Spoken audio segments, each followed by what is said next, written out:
Hey, what's going on? You're tuned into the Daily Geek right here on SweetGeek.tv. I'm your host, Griffin, and today is November 4th. Get out and vote, people! I'm telling you, it's very important. In fact, I'm going to go vote literally after I post this video. So let's get to the news real quick because I want to answer the question, will I upgrade my Blackberry to the Blackberry Storm? But first, news.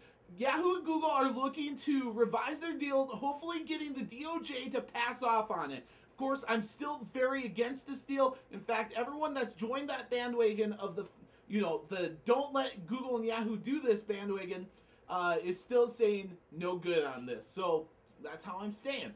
The father of the iPod, the guy that basically came to Apple with the iPod idea and helped with the iPhone development, Tony Fadell, no longer with Apple. What's going to happen with this? Well, Apple is already looking to get a different person in there, but I guess he was working for IBM, and there's a non-compete clause in his last contract, so who knows exactly if that's going to happen or not. But yes, Tony Fadell, the father of the iPod chief, the leader of the iPod division at Apple, no longer there.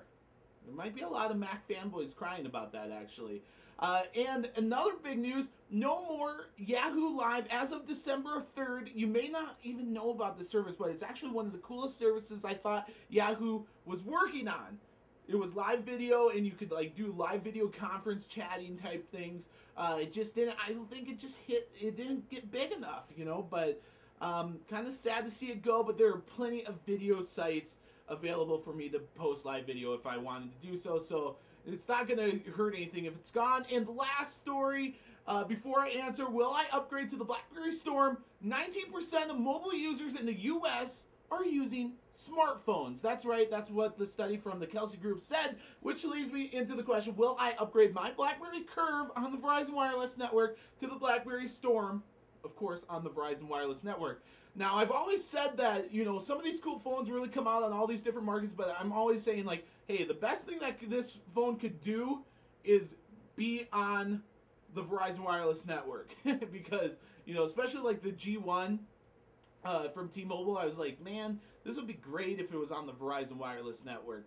But luckily, 3G network actually coming to Denver and Fort Collins very soon, so actually pretty excited about that. But anyways, will I upgrade to the Blackberry Storm? It's going to have a music player, 3.2 megapixel camera, a full HTML browser, and a couple different instant messenger, Flickr, Facebook applications all loaded there. Predictive keyboard if you're on portrait mode, or a full keyboard if you're on landscape mode. 8 gigs expandable memory, preloaded. It's pretty exciting. Everyone's excited about it. You are very excited about it. In fact, most of the comments and emails I get are people super excited about this phone. But will I buy it? The pros. RIM's first consumer product, okay? This is definitely a product that was made to compete with iPhone, and that's, I think, some of the main strategy behind this phone is to compete with the iPhone. It's very small, 4 inches tall, about 2 inches wide, actually a little over 2 inches wide, and then a ½ inch thick, which is pretty awesome. There's going to be an apps marketplace, speakerphone, normal productivity suite, that type of deal.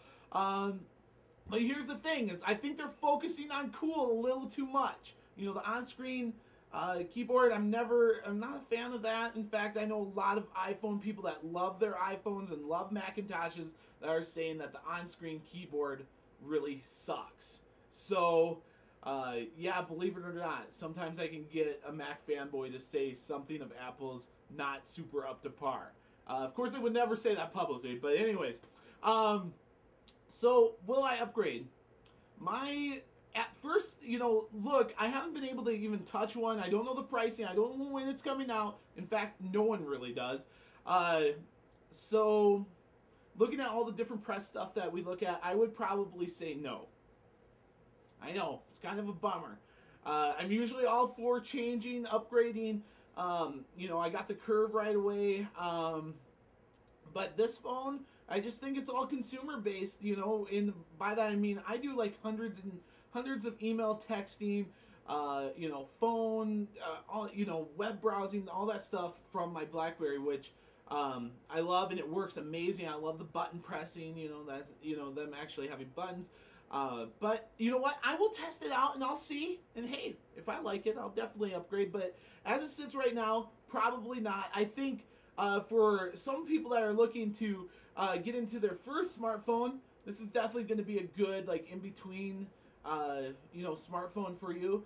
But I definitely don't think it's the same as getting like a Trio or a Blackberry. I mean, this is definitely an iPhone type phone, if that makes sense. So that's my thoughts on the deal. I am going to the most remote parts of South Dakota, which literally the town I'm going to I think has about 1,000 people in it, and the only internet connection for public use is at the local library. So I'm going to try to do my best, to get the video up for tomorrow. But if I don't, I'll have someone here in the office post some sort of video that's worth watching. How about that? Maybe we'll, play with the laser pointer with our cat or something. Or something like that. Anyways, thanks for tuning in today. I will try to get something on board for tomorrow. And, yeah, there you go. Kind of an unconventional Daily Geek, but there you have it. Hope you have a fantastic Tuesday. And I will catch you hopefully here tomorrow.